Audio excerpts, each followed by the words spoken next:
Anamu bah, tanya 3 minggu tamu doa hana gejok mulain you cik mulain you.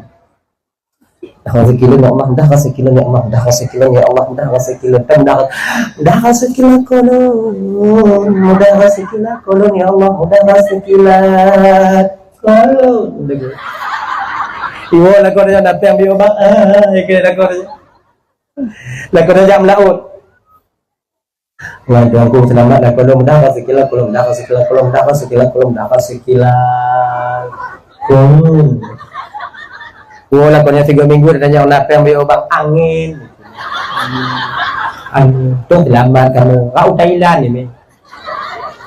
Ya 3 tiga. Ada kolom dah sekilas kolom dah sekilas kolom dah sekilas kolom. Waalaikum badi. Lapeng ji. Ya 3 tiga bukan dia lakonnya. Kamu doa, rap mati, kamu doa ni. Mati.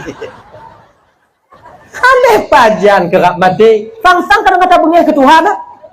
Duk nan kamu doa hana kejuk. Tengok tak paksa Tuhan dengan kemauan tanya hai ten. Tak bisa kayak gitu.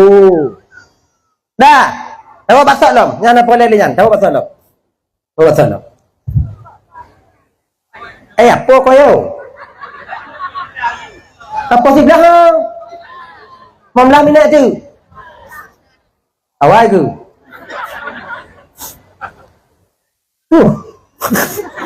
Kak, Abu sadarnya. Berarti kan pu yang gejuk oleh Allahnya yang terbaik untuk tanya. Lagi nyantang ini. Dah, tahu maksud lo.